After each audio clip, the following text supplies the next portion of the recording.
Have you heard about Global Poker? Global Poker is the fastest growing card room in the US today, and it's available online at globalpoker.com. Global Poker is a social poker site that offers safe and secure cash-out options by using their unique and patented sweepstakes model. Players can compete in big guaranteed tournaments, jackpot sit-and-goes, or cash games featuring Hold'em, Omaha, and even Crazy Pineapple. Don't wait. Check out Global Poker today. Poker Stories is an audio series that features casual interviews with some of the game's best players and personalities. Each episode highlights a well-known figure in the poker world and dives deep into their favorite tales, both on and off the feld.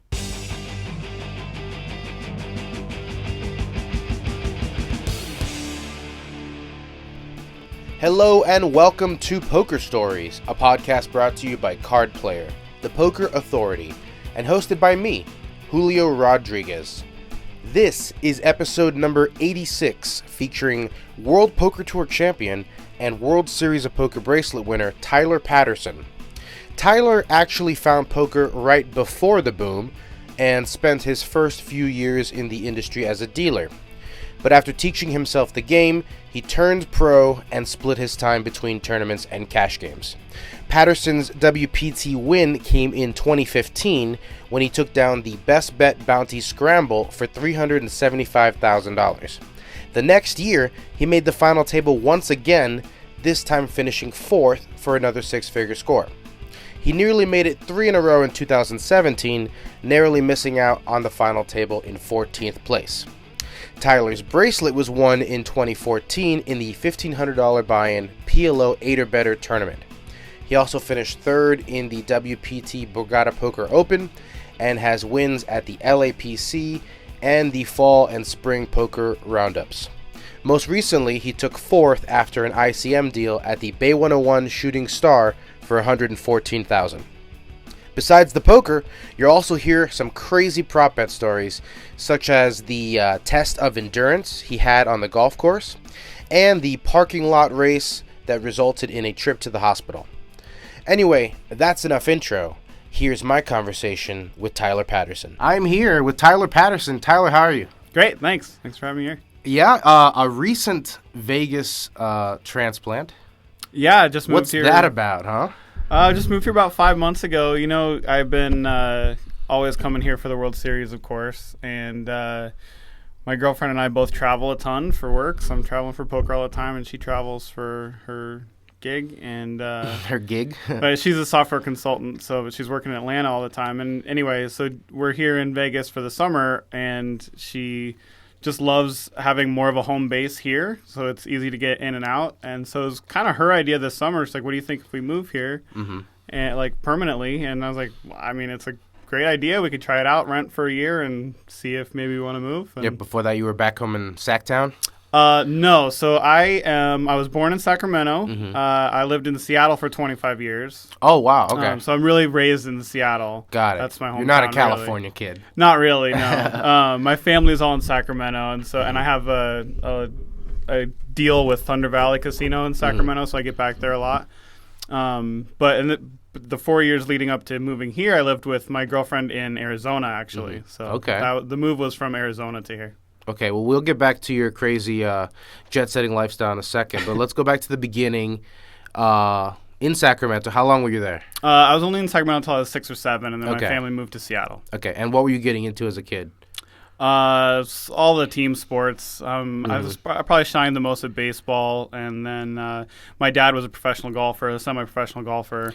Oh. So, yeah. I was going to have a whole golf segment later on. That's cool. So, How did he do? I mean, he did all the mini tour stuff. Like he was on a full ride scholarship in college, and then did like the California mini tours, and was competitive in Washington. Never really made a full career out of it. Yeah, it was like teaching and stuff. But it's crazy how good you need to get to the top 120. You know what I mean? Oh yeah, you know totally what I mean? The insane. difference between the 80th best player on tour and like a middling Corn Ferry player is not much to the naked eye, but like... Yeah, I agree. And I had aspirations of doing that so when I got to high school in Seattle, I had to choose between baseball and golf, and I was competitive at both, but if I made varsity as a freshman, I would have sat, and I was going to be the captain of the golf team because my golf team was bad. So so I chose golf, and so that was like a kind of a big turning point. And golf became a big part of my life until college, and I tried to walk on at Washington State. I was competitive in high school, but was never a superstar. So I kind of peaked and then gave it up for a couple years because I knew I couldn't really make it. And what was the plan at Washington State? Mostly golf was going to be the plan. I mean, going in, I only went there for a year, so I was really interested in like history and politics, so maybe something like that. Like I was a big punk rocker rebel in high school, so I thought maybe I'd turn that into something. Do you mean literally a punk rocker or just like attitude? I played in a ska band. I played the trumpet in high school, so I had blue hair and I have like, some tattoos about that. That's fun. Like, I played trombone. Yeah? Yeah, I did.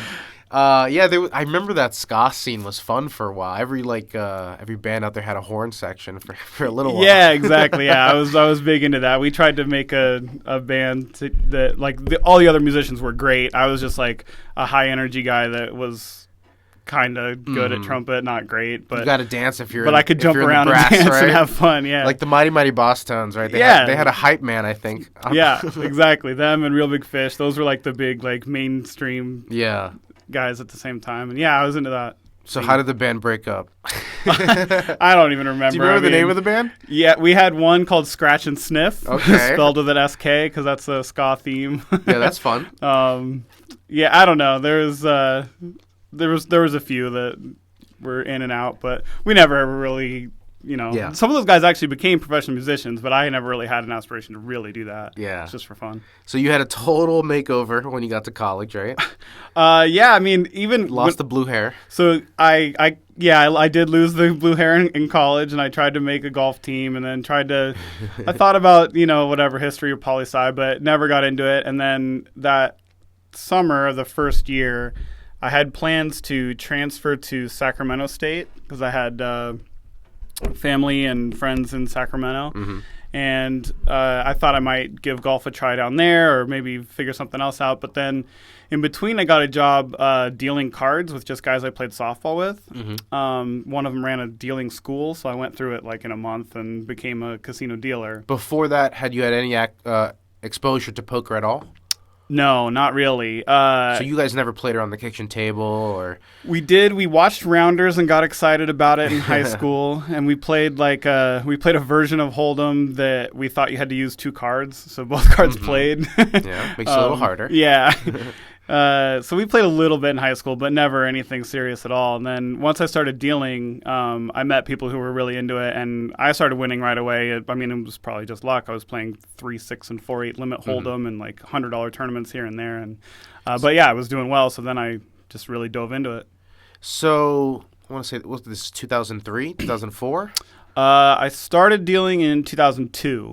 Okay, so you were right before the moneymaker boom. Yeah, I was fully into poker by then. Like when the Travel Channel and the World Poker Tour started, we watched every Wednesday night. Like we got everybody together to, we watched every episode. So.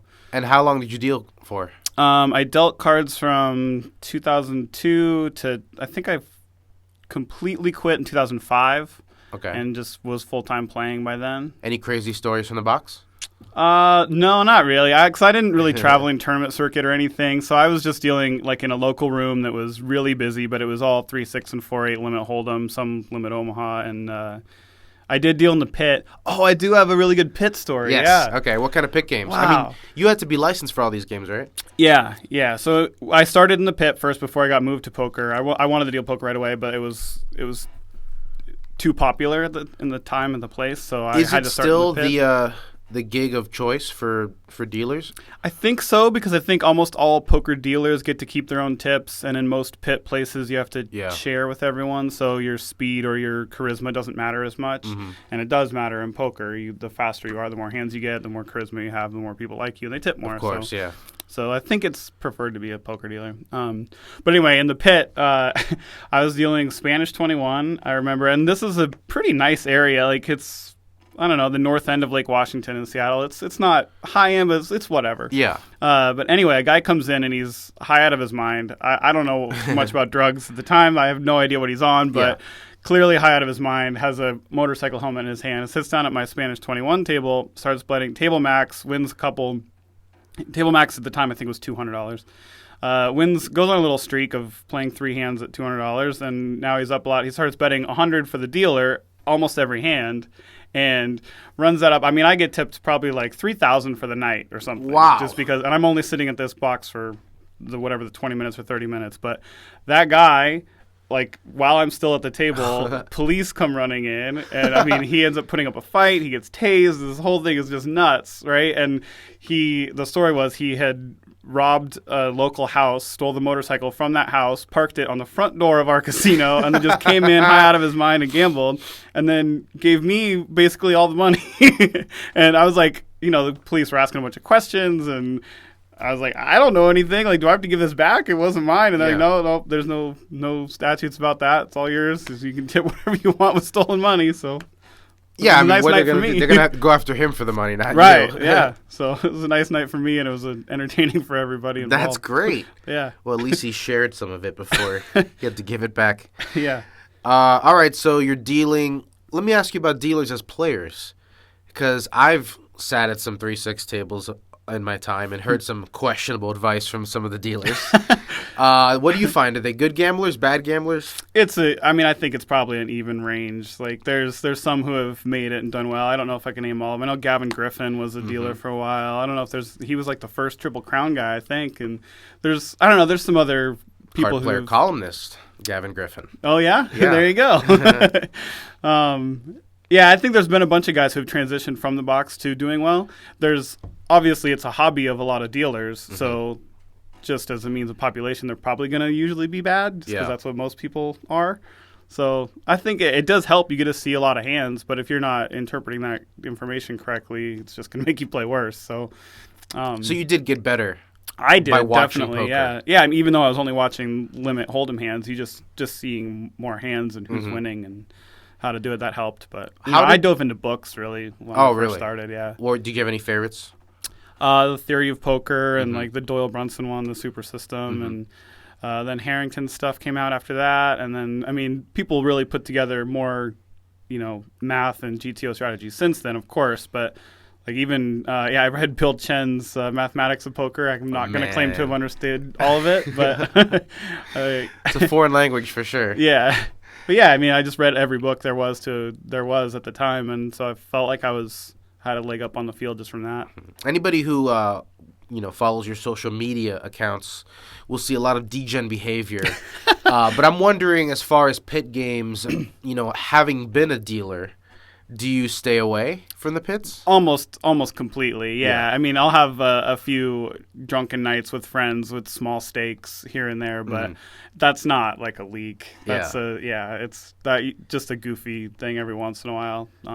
But yeah, I never have. For those listeners at home who want to come to Vegas and drop $100, what's the most efficient use of it? Efficient? Yeah. Where's their best chance at not going home broke?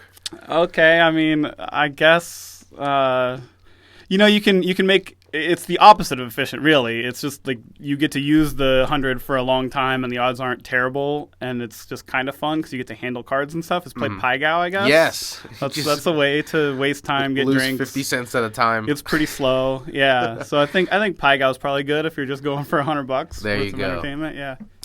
All right, let's move on. So you find poker.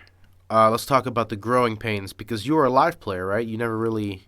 Yeah, so Washington State had their own Black Friday years before Black Friday. I don't remember the dates exactly, but it was illegal, basically. I did play a little bit in Washington State when it was legal, but not much.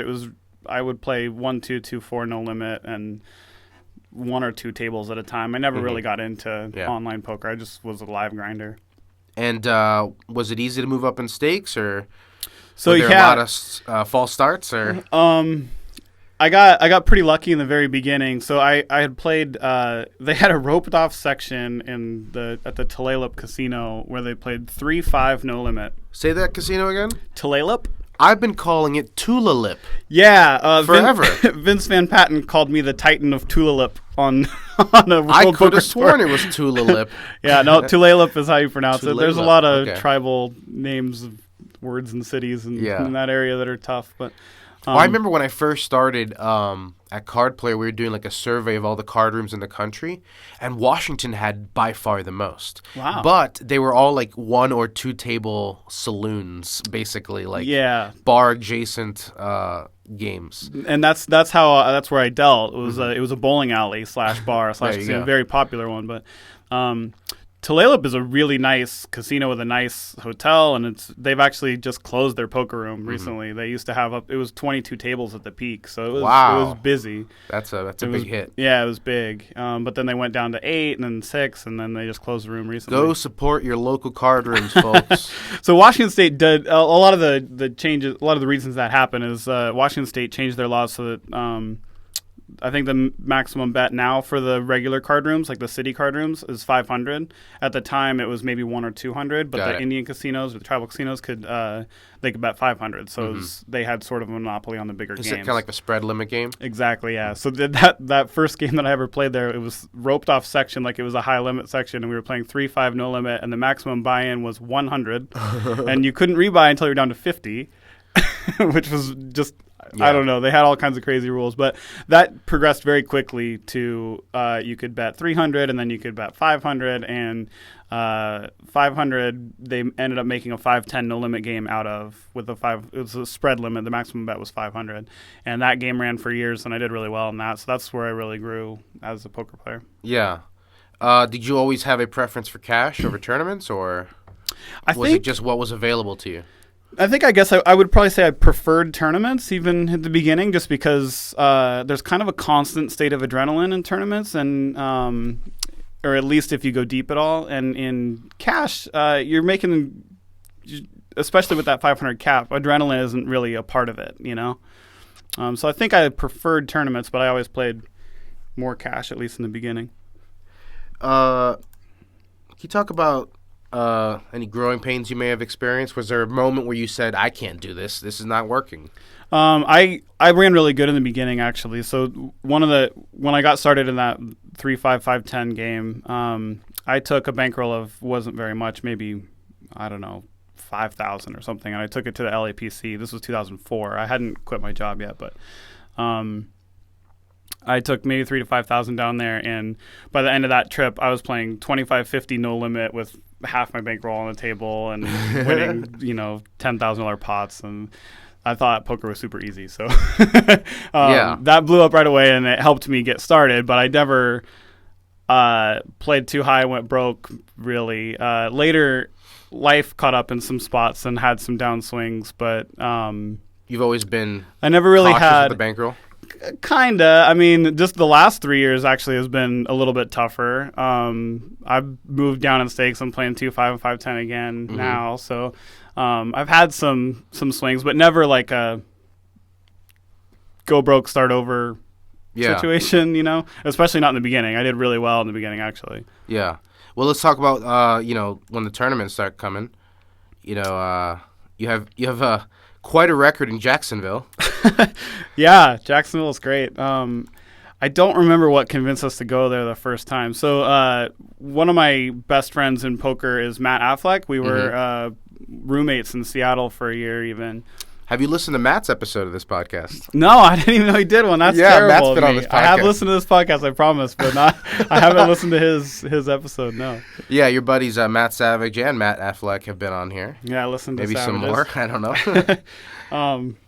Yeah, so we ended up going to Jacksonville one year, just kind of out of the blue, and just I don't remember if it was the first year that I was there. Actually, no, I didn't. I was a bounty there the first year that we went there, and it was because through Matt Savage, he has this golf tournament every year. I met Jesse Hollander and Allison Hollander, who they run the Jacksonville Room and the Best Bet Poker Show. They do like a radio show also. Yep. I've done some live commentary with Allison. Yeah, me too, actually. I know. Yeah. So I became good friends with them and had some history of doing well in some poker tournaments here and there, so they made me a bounty. And the first year I like almost stone bubbled, which was, it's frustrating, but it's so fun being a bounty. There's just, the target's on you all the time. Exactly. But then the next year is the year that I won that tournament. And then the following year I got 4th, I think. And then I had success again after that also. So that tournament, I don't know what it is about it, but I've done this is really the well 5K WPT Best Bet Bounty Scramble. And you won it in 2015 for almost $400K. You finished 4th for another $100K in 2016. You also finished, 14th? Yeah, that sounds right, yeah. 14th in it again. And one of those years I also won a post-lim, or a prelim for like a $2,000, there was a $2,000 prelim that I won too. So I just, that room for whatever reason, I've run really well. Let's see. Actually, no, I got second to Darren Elias. I didn't win that tournament that I was thinking of. 412 entrants in the 5K that you won. How many bounties do you claim in a 400-player field? Well, only specific players are bounties. Only like 50. Oh, that's right. It's not like a knockout tournament. Right, it's not a knockout tournament. Right. So 1 year I do have one bounty of someone's. I don't even remember whose it was, but yeah, I don't think I've gotten many of those bounties. I think there's probably 50-ish bounties in the field. So do you have to adjust at all when people are basically calling any two against you? Yeah, so it's interesting because if you get short early, then your bounty matters a lot to everybody. Mm-hmm. So then, you have to adjust a lot. You're not getting bluffs through, and you do have to go multi-way in most pots that you play. So there's some adjustments here and there, but later in the tournament, your bounty shouldn't matter very much. It still does to some people, so trying to recognize who cares about your bounty, even though it's an insignificant portion of their chip stack. T-shirt. Yeah, exactly. They want you to sign something. They want the whole spiel. So sometimes recognizing who cares too much and who cares too little is important. Yeah. What does it feel like to be a WPT champion? I mean, was that something that was on your bucket list when you first got started playing? Yeah, I mean, I've always loved the WPT, even like since the beginning, just watching it on TV, and then to get to participate, and then later, I have tons of friends who are staff at WPT, so I get along with a lot of the people that travel the circuit and then work the circuit also. So it's WPT means a lot to me for sure. Mm-hmm. So it was fun to. What about for the family back home? Because, that's something that they get to see, you know what I mean? Yeah, being on TV was great. Yeah. The just family back home in Sacramento, friends all over Seattle, whatever. Like, you get little messages here and there. And it's, it's fun. It kind of validates being a professional poker player, too, which is fun. Let's talk about the bracelet. 2014 $1,500 PLO 8 or better event. You won that one for $250,000. What's that like? That one was really fun. Also, like that, the timing of that one is interesting. But so How PLO8. So? Okay, so yeah, I mean, I'll get into it. It's fine. So I was. You don't have to. No, it's okay. It's okay. I was married before, and we amicably separated, but it still puts some turmoil in your life. So that was the year that I had moved out and separated. So I was and I got married at 22, or at least moved in together at 22. So I kind of missed my partying 20s, So that 1 year I was kind of out of line a little bit, and so it was an interesting timing to win a lot of money. So it was really fun, and I had a lot of friends around that made it exciting. It was also strange that it was in PLO8 because so at Tulalip we had introduced PLO in that 5-10 spread limit, and for maybe 2 months or 3 months, for some reason the rules at Tulalip they hadn't written rules for PLO high. They only have high-low split. So when we were playing PLO high, they realized like the second week that we weren't allowed to do that. So they had to send their rules up to tribal and get it all signed and come back or whatever. So there was probably 2 or 3 months where we played 5-10 PLO 8 as our regular game. And no one had played it. That's all you had to have. Yeah, well, we could play Hold'em, but everyone was kind of getting excited about PLO. And no one had played it. Like, it was a brand new game for everyone. So I immediately excelled at that, and I was doing really well at that. And I had never played a PLO 8 tournament, even going into that World Series event. So I felt comfortable in the game, but not by any means one of the world's best, and definitely not in a tournament because I'd never even played a PLO 8 tournament. So winning that it was pretty great. And towards the end of the tournament was also great because there were some really great players. Like one of my close friends, Brian Brubaker, got 10th or 11th, and then Dylan Wilkerson got 7th, 8th, or 9th, and then he went on to win the 3K the next couple days or whatever. I beat Scott Clements heads up, which was... And he's the PLO guy. He's a PLO guy. He's also a Northwest guy, so we kind of had a shared rail, which was fun. Like, my rail, his rail, we were delivering beers to each other, and at the time they wouldn't serve the rails, so they had to deliver them to me and Scott, and we would walk up and give them to everybody. And so it was a really fun time, really fun experience. Yeah, tip for the rail if you ever want to drink at the Rio, get a player to order for you. Yeah. You've had a few final tables at the series in PLO, or I guess one was a half Hold'em, half PLO, and the other one just regular PLO high. Yeah. But is that a game you get to play often, or? I don't know why I excel in PLO tournaments. I guess I do get to play PLO cash a decent amount, so that's a big part of it. But I don't know, tournaments it just kind of fits. PLO tournaments, I don't know what the I don't know what the specialty is about it, but it just kind of fits my game, I guess. But I mean, I've had some success in No Limit too, but PLO definitely.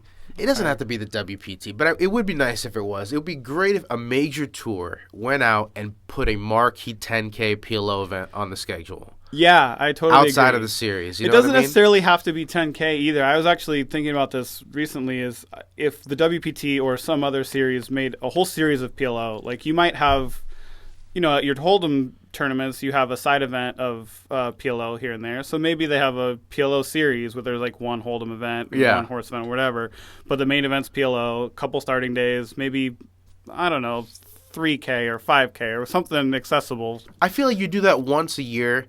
You wake up a few people who've been hibernating. Yeah. And then all of a sudden maybe they have a score and they're out for a few more months on tour. And well, it would help introduce PLO to some rooms maybe, because they get their normal tournament players to just try a $500 satellite, and now all of a sudden they like PLO. I mean, for years I was saying we need to bring back the 10K limit Hold'em tournament. Oh, yeah. But I don't think that's going to fly. The Party Poker Millions? Yeah, that was on a cruise ship. They had to play. They were trapped. Yeah, that was amazing. I remember watching that one. All right. Let's talk about prop bets.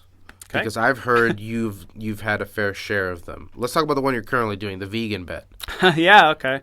I mean, I'm notoriously bad at prop bets. I usually don't try to take... I'm not trying always to get the best of it in these prop bets. Sometimes it's just for fun. Yeah. This vegan bet, it has nothing to do with best or worst of it. It's just my girlfriend and I were both considering it. We were kind of interested in veganism just to try it for 30 days, and we have a buddy who...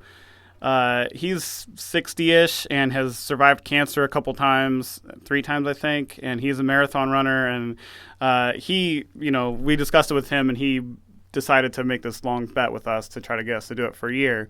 And we're 5 months into it now. Wow. We did it about the same time we moved to Vegas. It's been easier the food capitals of the world. Well, it is, but also it has a lot more vegan-only restaurants or vegan options than most cities. It's actually easier to be vegan here in Vegas than most cities, like Thunder Valley, Sacramento. It's kind of tough. What's the biggest miss in that you crave every day, or have those gone away? It's mostly gone. I think in the beginning it was probably eggs, but now there's so many like fake versions or close versions to it, like this tofu scrambles are just fine. I actually like them almost as much. Sushi is kind of a tough miss. Like there's no replacement for that really. And I mean, I like a good steak every now and then. So in doing this bet, like I've kind of started drinking the Kool-Aid with not all the health stuff. I don't think veganism is like the most healthy diet. I think you can do it a healthy way, but there's probably more healthy diets out there.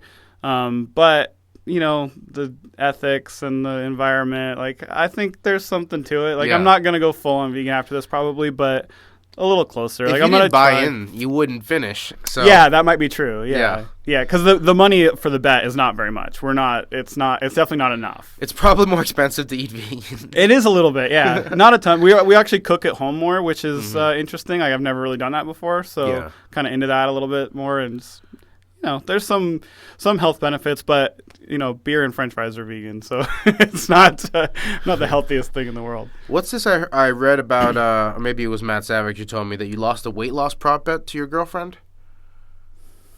Let me pull it up. Oh yeah, okay. So that is true. I ran a marathon, the LA marathon, a couple of years ago. And it was about marathons. That's so right. we had trained a lot for that because she's a marathoner. It was her 10th marathon, and she's very good. She qualified for Boston a bunch of years ago. She's like really fast. That requires training for a marathon and then maintaining training for a marathon. That's crazy. Yeah, she had done it a bunch. So I did it the one time because I wanted to get one done. And I mean, training forever to get to the half marathon I felt like such a feat that it was. I didn't know if I was going to make it, you know.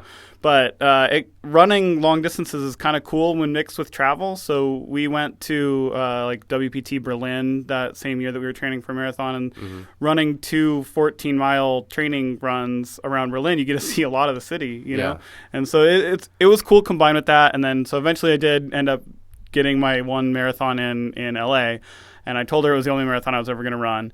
But in that, I put a caveat: if I ever get up to 190 pounds again, I'll run another marathon. Oh, okay. And she recognized that I was getting close, and at the end of a drunken steakhouse night, she forced me to get on a scale, and I was 191. Oh man! So now I'm running this makes my girlfriend sound awful. She's not. She just wanted me to be into running again. But anyway, we're gonna give you the swimsuit weight. Yeah. So now I'm in the middle of training again. We're doing a marathon in May in Maine. So I've never been to Maine, never had a reason to go. So you guys just randomly decided to see Maine. Yeah, well, it's kind of a famous marathon that people qualify for Boston a lot because it's net downhill. So it's a little bit faster than most, so a little bit easier for a guy who's just trying to get it done. You know, he'll fly across the country to serve his sentence. What about other prop bets? I've seen you on the golf course with the beer per hole thing. Yeah, that was actually a really good one. Me, Affleck, Matt Jarvis. I don't know if the poker world still knows Matt Jarvis. He's a big business guy main now. Event final tableist. Yeah, he was a hero. Bracelet winner too, right? Yeah, he won like the 5K, I think, maybe the next year. He came back the next year, yeah. But he's kind of disappeared from the poker world to do a business thing, which seems like he's doing really well. Anyways, I think it was Matt Jarvis, me, Affleck, and our buddy Mike O'Malley. We played an easy course in LA, and I had to break, I think, 90, and Affleck had to break 100, I think, was our goal, and we had to start and finish a beer on every tee box. Oh my gosh. Yeah, and I was really cocky in the beginning, so I was drinking like Hoegaardens and IPAs, but by the end it was all Miller Lite. You're drinking the heavy stuff? I mean, just I like those beers, and I was cocky in doing it, but by the end I could barely stand. But I played really well, and I won. I won the bet. I shot like... So you're like a good golfer. Yeah, kind of. I mean, I was... I told you. I told you I was... 18 beers and you broke 90? Yeah, I shot 86, and I finished like 998 to shoot 86, so I was playing really well. Yeah. You needed the buffer at the beginning. Yeah. Affleck made like a 13 on like the 6th or 7th hole and gave up. But was still like wrestling with me in the fairway because he was as hammered as I was. So, that was a fun prop bet. I think of some other good ones that we've had. I raced Matt Savage across the parking lot at what's that breakfast place called? The Cracked Egg up on it's on Rainbow. Okay, yeah. We're close to there anyway. It's a great breakfast joint. But anyway, we ate there and then we raced across the parking lot. He gave me a small head start, but I had to run backwards, and I crashed through somebody's mirror and fell and injured myself. Had to go to the hospital. It was just a disaster. Scraped my hand all up. Did you win? No, I did not win.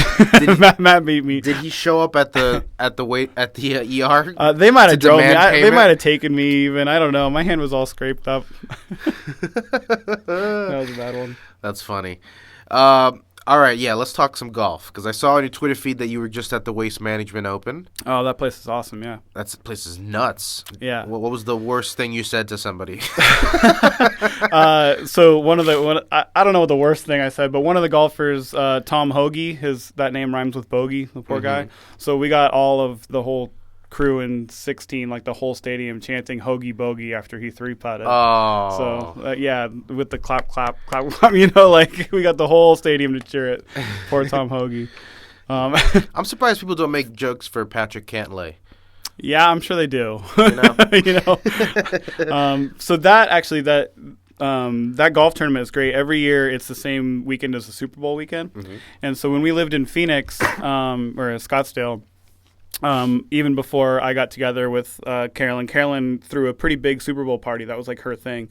So now that I'm there, like my friends came in from LA and from Seattle, and they also came to the Super Bowl party. And then we would all go to the Phoenix Open on Saturday, and then we do the big Super Bowl party on Sunday. So it became kind of a I don't know, just a big mess of a weekend. Yeah. And my buddy Kevin O'Donnell, his daughter actually owns a bar called KO. Another main K. event O'Donnell's. final tableist. Kevin O'Donnell's Didn't he finish 7th back in the day? Yeah. Wow. Yeah. Is that main event? I'm not sure that's Maybe I'm true. getting confused with Kevin Schaffel. Yeah, maybe. He definitely has a main event or a final table at the World Series for a big number, but I don't think it was a main event. But anyway, his daughter has a bar there, so we always end up. A bunch of us end up at that bar also, and it's just a crazy weekend. And going to the course, I mean, it's not a golf tournament like normal. It's like Happy Gilmore, it's like there's club music thumping throughout the entire place the whole time. Like you're climbing under tents to pee, and you know what I mean. Like it's just a complete mess. I saw you went to Chambers Bay for the Open. That you got to play Bandon Dunes. Is there anything on your bucket list? Geez, I mean, I don't think there's ever a chance to do it, but to play Augusta obviously would be pretty amazing. But I don't think I'm ever going to get invited there. But yeah, what's your I don't realistic bucket list? Realistic bucket list in golf. I don't know. I haven't done like Whistling Straits or the Kohler, Wisconsin courses. I think I'll end up at Sand Valley in Nebraska at some point because I have some friends in Omaha. I saw you got to play Shadow Creek. My boss let me in for the Tiger Jam event. That was fun. Wow. We got to play Shadow. Yeah, I'd love to come out to that Tiger Jam thing sometime. Yeah, the only other ones on my list were I got to play Doral in Miami and then Pinehurst. Yeah, I've played Pinehurst. That was fun. We did a good like Ryder Cup style thing at Pinehurst with some of Matt Savage and his friends again, where we did we had a lot of people, maybe 12 on 12. Something like that. There was a formatted like the Pinehurst. groups behind you are furious. Yeah. Oh, not all in one group. I mean, this is a whole weekend of foursomes, but all the Ryder Cup formats. But we did that again in Bandon. We did. I think it was 8 on 8. It was mostly West Coast guys against mostly Nebraska and Chicago guys, and that was just a blast. Bandon is my favorite place in the world. Like really? Golf or Okay. no golf, it's just. It's beautiful. It's right on the beach. Like the weather can be terrible, but the one time we went, it was amazing. We got perfect weather. But it's just such a playground for golfers because there's one place. There's 4 or 5 courses, but at the end after you're done with your round, you're either in the bunker bar where there's a place to play pool and drink and smoke cigars and gamble on whatever nonsense, which is great. And then there's like a couple restaurants, but you can't leave the property. It's all one space, and they have this thing called the Punch Bowl, which is a putting green that they put 18 holes out every day that's different, and it's an amazing green, like really fast, really undulated and kind of wild. And then they have servers walking around serving you beer and wine while you're playing this mini golf stuff. It's amazing. The whole place is just all right. Let's say you had a dream foursome, yourself and 3 others. Living or dead. Doesn't have to be golfers. Doesn't have to be poker players. Oh, man, I don't know. That's pretty tough. Payne Stewart was a hero of mine growing up, so I really liked Payne Stewart just because he was kind of obnoxious and goofy and wearing wore the his silly outfits too, and he was like kind of brash in your face. I just really liked him growing up. So yeah, I got to put him in there, I guess. That was a shocking death. Speaking of like celebrities. Yeah, very Kobe Bryant. Yeah. It was a plane crash. Plane crash, yeah. Yeah, I remember I was in high school. The timing was terrible. Yeah. Man, trying to come up with a foursome. That's an unfair question. It's I know. so tough. It's a tough I don't know who my heroes are, really. That's more telling, I think, than anything. This man worships no one. Well, that's not fair. That sounds so self-absorbed. No. That just means you got a good head on your shoulders. So, I mean, I'd love to see Doyle in his prime playing golf because, I mean, I guess he was never like a great golfer, but he was maybe a 10 handicap that could putt like a 1 or something. I don't remember what his peak was, but golf gambler. Yeah, I mean, it'd be fun to be involved in that. I mean, I'd want to be his partner. Yeah, I guess. I don't know. Filling out that foursome's pretty tough. I mean, I love playing golf with Matt. You don't want to be in his cart. He's a horrible cart partner. But what does that mean? I mean, he's always working. Does he take all the cup holders? No, he's on conference call all the time. He's just just drives to his ball, kind of forgets about you. Like he really really cares about playing fast because he's usually got something to do. So he's really pushing the pace all the time. So he's a great guy to play golf with. It's really fun and fun to gamble with. And I don't really want the whole poker world to know this, but he's actually fair. He's got a reputation for being a hustler, but that's just because he's a shitty golfer who likes to gamble and he could make a putt every now and then. But yeah, he's a great golf partner, but you don't want to ride with him in the same cart. All right. He also, I texted him before this, and I was like, I need some dirt on Tyler. And he said a compliment for you. He said, you love poker more than just about anyone he knows. That's nice. Is that accurate? Because I've met some people who can't go an hour without talking poker, and they're on their way to the next tournament now. You know what I mean? Yeah, it's a different kind of love, I think. Like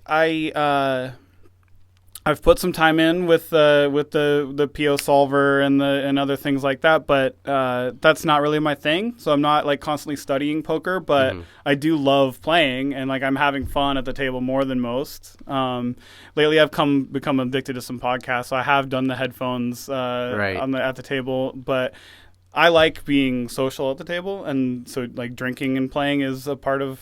So I guess what he means is you love poker and everything that comes with it. As opposed to some other people who just love poker for its profitability. Yeah. I mean, I really love to play, and I love being the representative. Like at Thunder Valley, I'm the representative. Yeah. Or when I'm like Bay 101 coming up, I'm going to be a shooting star. Or at bestbet Jacksonville, I'm always a bounty. Like I like being that guy. Like I like being talking to people and having fun at the table. Or even if everybody's kind of quiet, like trying to get that started. Yeah. It's I don't know. That's a fun thing for me to do. So those aspects of poker I really like. Matt also said that you handle brutal beats better than anyone. So what are these brutal beats that you want to talk about? I don't. Let's relive the misery. I don't have any terrible ones, but the one Affleck suffered is world famous. To Jonathan Duhamel. He handled it really well. I mean, he did spike a water bottle, but I mean, he handled it really well. He came back and apologized to everyone, even though he didn't murder Jonathan. So I guess he handled it pretty well. He teared up a little bit on camera, which people like to tease about. But man, he held his own really well, and he even did interviews that day. And Anyway, so that I think I do handle it similarly when I take a bad beat. No one's taken a beat that bad, so I can't. I don't know. I've taken a couple here and there, and some at some big times, but I don't know. Like if you're getting third in a tournament or fourth in a tournament, and you took a beat to bust out, like they're giving you a lot of money. You know? Like that's one way to take it, and then I've taken some in cash here and there, but my biggest cash games that I've played are with some of my best friends. So I've become I got into a Seattle home game when it was kind of in its infancy. It had maybe started for about a year, and it was all the people who played at the Tulalip Casino. And by the time they invited me, because they knew I was playing for a living, they didn't have anybody in the game that was playing for a living. I was already really good friends with everyone. Yeah. So that game has been the biggest game that I've played a bunch of the time, and it's also the most fun. So some of the biggest beats that I've taken have come in that game, and maybe they've been for a lot of money, but it's also my best friends, so it's easier to take it. And also, you don't want to look like an idiot stomping around in front of your best friends. You know what I mean? All right, well, let's move off that topic because Okay. it's sad. So let's go to rapid fire questions. Okay. First one is biggest pot you've ever won or lost. Right. Yeah. I'll go right into that one. Actually, that was in that home game. There was a night where I think I was in for 3,000, and I had like 40 plus in front of me at the time. Good night. Yeah, and me and another guy who. Wow, that's a fantastic night. Yeah, I don't want to call him out, so I'm not going to say his name, but another guy had 40, 50 plus in front of him, and we were both drunk, and I was trying to take advantage. So we redraw after dinner, and we redraw seats after dinner, and I got to his immediate left. So every time he put chips in the pot, I was isolating, but I was drunk too, so it opened up some other crazy things for other people. But it was the Omaha pot where he opened. I 3-bet. Someone else who was a very good player called in the middle, and then he 4-bet. I have an ace in my hand, so I can 5-bet and fold if he does put it in, because if he has aces, but he probably doesn't. And I can get rid of the good player in between if I now raise again. So I isolated with, I had like ace 10, 7, 4, I think. And for our listeners at home who don't play Omaha, that is not a top 10 hand. No, it's not terrible, but it's not good at all. And so the other good player that I was concerned about folded. Now I have position on the drunkest player at the table. We both have heaps in front of us. And another player in the game, Noah Braunstein, who's kind of a known player. Yeah. He plays like high stakes mixed and stuff. He does pretty well at the series every year too. Yeah.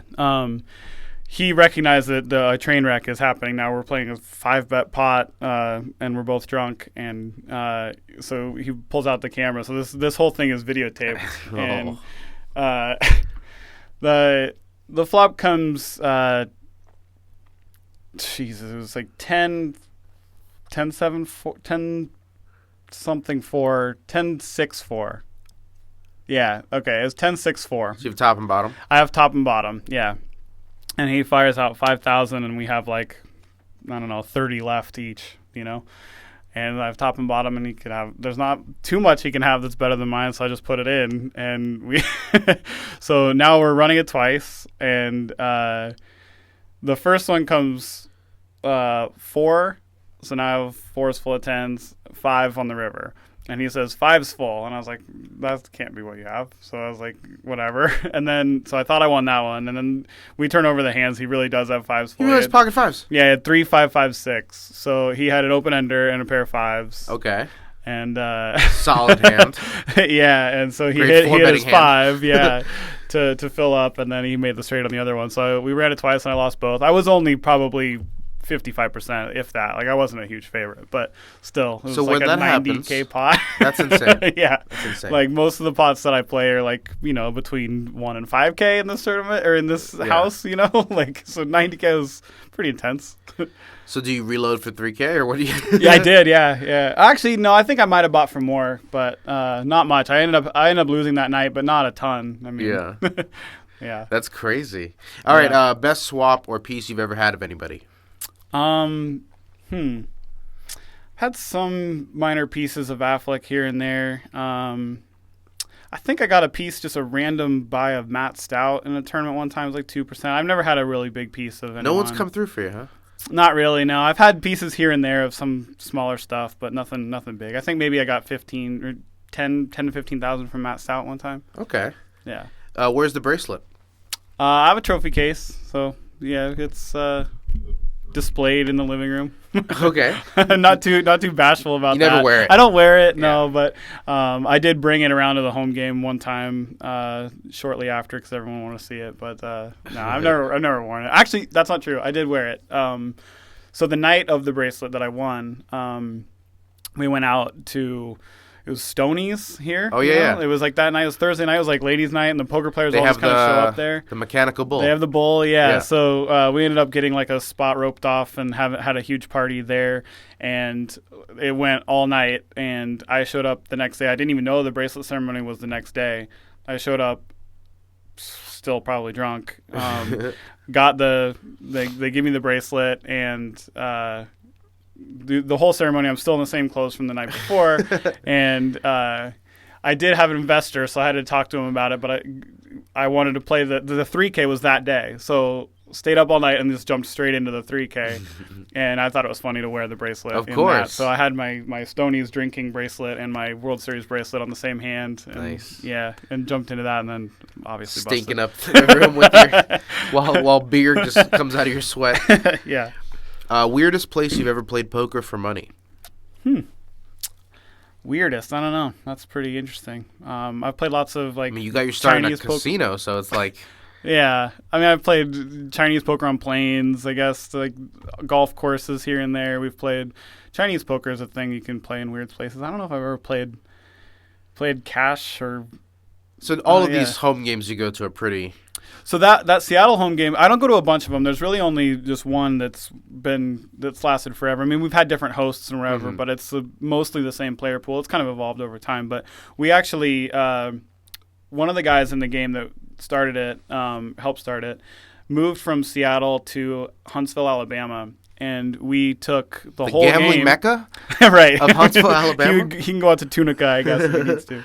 So we took the whole home game and flew everyone and a dealer to his place and played for 3 days in Huntsville, Alabama, and golfed for 3 days. That's great. So that was pretty cool. And we that actually became a tradition ever since. We've done every year. We've taken 9 to 15 people and gone somewhere and played poker and golf for a week and, paying for dealers and stuff too. It's becoming very clear that you really do love poker for the fun of poker. Yeah. All the things around poker. I mean, I do love playing poker also, and actually studying GTO theories that I hadn't thought of before is interesting to me for sure. But that's not what I love about poker. What I love is just all the stuff that comes with it. What was your worst job before poker? Oh man, I was a Jet City pizza guy. So Jet City is a local pizza joint in Seattle. The job itself wasn't that bad, but I was too young to be a delivery guy, so I had to work in the inside. And I've never really liked cheese. I mean, I can handle mozzarella. This is hilarious because I literally have a segment coming up. Okay. Where you're gonna defend your tweet. And one of the tweets you had, should I just say it now? Sure, is it relevant? yeah. All right, let me pull it up. This is your exact quote on Twitter. Parmesan cheese ruins entire restaurants. Italian food would be so good if the restaurant didn't smell like puke and feet. Okay, so we'll get to that. It's actually very related. So, yeah, of course. So I already kind of didn't like any... I mean, I can handle some basic cheeses, some mild cheeses, but my task one time was to open a bucket of feta that's in brine, and you have to crumble it by hand and put it in a thing, and I couldn't do that. Like I started doing it, and I really almost threw up. Like just the smell and the I don't know, something about it it scarred me. So have you seen anybody about this? No, I think I actually should. I could do one of those I don't know if you've listened to Olivier's podcast, but he had Elliot Rowe on his podcast who does like some hypnotherapy stuff. And honestly, I should probably go to hypnotherapy. Maybe I could cure myself of this cheese thing because I'm kind of a foodie. And so not liking cheeses is really weird, especially goat cheeses like feta, which are pretty mild. I can't deal with it. Like I just can't at all. Is it because cheese is kind of like fungus? And I have no idea. No, bacteria? I love mushrooms. I don't know. I can't. I don't know. But I'm anyway, I was scarred from so them. I miss cheese. I see. Yeah, I mean, part of being vegan, it's easier for me. It's hard for my girlfriend who loves cheese. But yeah, I miss like mozzarella and stuff, but not very much. And the Parmesan thing, I hated even as a kid. Like I'm an Italian. My family's Italian, and they love Parmesan cheese, and it just smelled disgusting to me as a kid, so I always hated it. And that was in replying to that tweet. That wasn't out of the blue. That was a reply to one of those like your controversial stance on something or whatever. Just randomly offering up your opinion on cheeses. Yeah, your unpopular stance on food or whatever it was. I don't remember what it was, but Parmesan just I can't deal with it, and most cheese I can't deal with. So this is the cheese crumbling job from hell. Quick little story. He's probably not going to like this too much, but as one of the prop bets, we were in Arizona at a pizza joint one time, and I don't know how the subject of cocaine came up, but for some reason, Affleck was charged with snorting Parmesan cheese as if it were cocaine. So he chopped it up with a $100 bill. He looked like a pro. I know he's never done cocaine in his life. But anyway. He's seen the movies. Yeah. So he looked like a pro and snorted a big line of Parmesan cheese for a prop bet. Man. There's a pretty funny video out there about that. But anyway, yeah, that it would have taken you double that? I couldn't. Yeah, I mean, if part of it was like wasn't allowed to vomit, I could not have done it. No, you couldn't keep it down. Yeah, no chance. All right, what was your largest non-poker wager? Largest non-poker wager. Man, I've listened to your podcast. I should have prepared these things. I know you ask these all the time. It probably was something to do with some sports. So, sports better. You know, we do a thing every year during the March Madness with Matt Savage made it up, and he doesn't even like basketball at all. But he always thought the brackets were stupid. So he came up with this betting system where it works best with 4 guys. You draft the entire 64 teams, and each round you do the seed times the dollar amount. We did maybe $10, I think. This was probably my largest wager. $10 per times the seed times the round when you win, and you do it 4 ways. So you draft everybody, and you want like the teams that like a 12 seed winning 1 or 2 games is about the same as a 1 seed winning it all. Right. You know, because you win like the second round is worth 2 times 10 times 12 or whatever. So that playing 4 ways, if you end up having like an 8 seed win the whole thing, like a Kentucky won as an 8 or 9 seed a few years ago, becomes really big. So that might have been my biggest wager. If it's not, it's one of the most fun systems. So anybody who's interested in this, that's an interesting strategy. Like, what would the first pick be? It's not going to be a 1 seed necessarily. It shouldn't ever be the 1 seed because they're not worth enough. Like maybe like a 3 or 4 seed that is favored to win it all. But I don't know, like the 5 and 6 seeds. Or maybe like a 4 seed that's surging late in the season. Yeah. Yeah, honestly, the year that Kentucky was an 8, they were, Kentucky's always all freshmen, so they're always going to be. That's really right. good. They couldn't figure it out until later in the season. Yeah, so that was an obvious one, an obvious first pick, but there's not always an obvious first pick. It's pretty up in the air, and so it's a really fun system. And that happens always right around St. Patrick's Day, which also happens right around the Rolling Thunder at Thunder Valley, the WPT event, and so. Lots of staff. Ryan Lucchese is a big fan of this, and he's like I don't know exactly what his job title is, but poker reporter, I guess. Former card player reporter. There you go, yeah. I spent years working with Ryan. Yeah, I don't know if he works for WPT or Poker News or whatever it is. Deep Stacks or something, yeah. Yeah, okay. Well, anyway, he's always there at that time, and he's part of gets together with all this, and I don't know, it's just a really fun system. I mean, we've played a little bit bigger stakes with Motion Charania and Ankush plays, and Dylan has played, so Dylan Wilkerson. So it's gotten bigger, and the stakes have gotten higher, obviously, when you get more high rollers involved. Check out Ankush and Mosen's episodes of Poker Stories. Hey, there you go. Dylan Lindy, not Wilkerson yet. All right. I did have a Dylan on. Okay, what is a talent you don't have that you wish you did?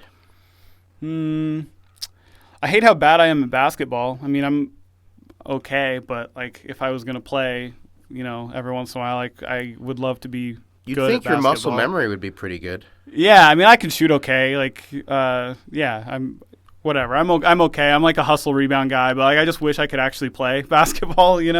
I guess wish I could sing. I could never sing, and when I was in bands, it would have been fun to be able to sing. And play the trumpet at the same time? Yeah, sure. There's guys that can do that. Can you like make a chord with your throat and the trumpet? I don't know how to do it, but headphones on the table, yes or no? I think you answered this one already. Yeah, I'm starting to a little bit, but if I'm representing anything, or if there's any reason to, if I need some energy, I'll take them off. Like a lot of times, people will put headphones on because they want some music to pump them up. Yeah. If I'm listening to something, it kind of my vibe gets a little bit more calmed down. So if I need to. I have more energy if I engage with people at the table. So usually headphones off, but sometimes, I've been getting addicted to podcasts now. So I got into favorites. Besides Poker Stories, of course. Besides Poker Stories, and probably don't name any of my competitors. No, of course not. I think I already did with Olivier. Sorry. That's okay. Everyone go check out Olivier and his amazing muscles on that podcast. He only has a few episodes so far, but interesting characters. And he's nowhere near as professional as Salio, at least not yet. Ooh. Just wait until my last inappropriate question comes up. But so I'm actually I've gotten into politics a whole lot, and so I listen to like Pod Save the World, Pod Save America. The Chapo Trap House does they're big Bernie supporters. Yeah. And, so recently You're caucusing, huh? I did. So I actually volunteered for the Nevada caucus. I actually was a precinct chair, which was interesting and new. And I'd never, there's no caucus in Washington State or Arizona, so we just primaried. So it was something interesting to see. It's terrible. Like the caucus system is awful. It's awful, but it is fun to those who get involved with it. It was very fun to be a part of it, and just volunteering, just being a part of something was kind of interesting because I haven't done anything politically or at all since high school when I thought I was really motivated to do it. So I'm sort of getting back into it, which is kind of cool and interesting. But yeah, I mean, I'm not out there knocking doors or anything yet, but maybe someday. We have to, right? Yeah. It's gonna be a necessity soon. Yeah, maybe. Favorite album? Probably Punkin' Drublick by NoFX. Okay. How many listens does that get a year? Not very much anymore. I used to listen to it a ton. NoFX, Bad Religion. You're still going back every once in a while. Yeah, Real Big Fish is the one I listen to the most probably because it's just so high energy and fun. It just always puts me in a good mood. Yeah. But I wouldn't call it like my favorite album. Okay. Favorite movie? Favorite movie? That's pretty tough. I've watched there's a movie called SLC Punk that it helped me. It shaped some views in high school a little skaters bit. And stuff? Or? There's not a lot of skating in it. It's Matthew Lillard is the main character. He has blue hair and runs around with Giovanni Ribisi, and he ends up being like a lawyer. Like he's a smart guy and like decides to fight the system from within rather than just being like a a rager like with drugs and excess and stuff. That's your favorite movie. It's probably not actually because the end is kind of dark. The second half is, but now I want to see it. Yeah, it's not even a great movie. It's just it was great to me in high school. Yeah. Man, favorite movie is really tough. The Matrix when it first came out was unreal. So The Matrix is up there. I'm a little bit of a Star Wars nerd, but I haven't even seen all of them, so I can't call Star Wars my favorite. No, if you haven't seen them all. I mean, I just haven't. I think Solo is the only one I haven't seen, and that might not even count to some people. So. Underrated. Yeah, I liked it. Yeah, I liked it better Rogue than the One, last. The 9. I liked it better than 8. That's for sure. Okay. Yeah. Nothing beats Rogue One for me. Yeah, I thought Rogue One was really good. Rogue One was awesome. Who is your celebrity doppelganger? Or did you have somebody that people told you looked like when you were growing up? I remember my parents telling me they thought I looked like Chipper Jones, which I never saw. Chipper Jones, Atlanta first baseman. Yeah. I got compared when I had glasses in high school. I got compared to the chubbier guy in Boys to Men, even though he's African American. We look kind of similar when I had glasses. I only remember Wanye. I don't remember their names at all, but with my chubby face and big lips and glasses, I kind of look like that guy. He was the baritone. Probably. I don't know. Wouldn't it be funny if he was the squeaky high voice guy? Yeah. I don't have any now. Now people like to compare my beard to whatever. Well, that's what I'm saying, because now you're bearded. Before you didn't have the beard, you had the little... Yeah. What did you call that? Yeah, I had a goatee. The tickler? I don't know what that thing's called. Yeah, we can forget about that. The sideburns used to be kind of a feature, but they're kind of gone into the beard now. There you go. All right, we end the podcast the same way every time, with a question from the random question generator. All right. You ready? Yes, sir. Okay, what popular TV show did you refuse to watch? What is that hype show everybody was on, but you were just like, nah, can't get into it? Or do you watch everything? No, I don't watch everything. Trying to think of what. So you know what? I watched Breaking Bad, and I only watched the first season, and then I didn't like it that much, so I gave up. Wow. It was okay, but I wow. Yeah, I wasn't that into it. There's some stuff that I haven't seen that I maybe will or want to, like The Wire, but I've heard is great, but I've never seen it. That's my answer to this question. question. I'm not boycotting it. No, I actually watched all 5 seasons of The Wire, but dragging my feet the entire time. Yeah. It wasn't my favorite thing. Yeah, I've never seen Lost. Maybe that would be cool. My wife tried to get me to watch that one. I refused. Yeah. See, I don't have any that I have refused. I watch some really terrible shows with my girlfriend now. Game of Thrones. Did you get I into loved that? it. Yeah, Okay. I loved it. So I listened to all 5 books on Audible, also, which each book is 33 hours long. So What? I went a whole year without listening to one podcast. Do you listen to them on like sped up? Nope.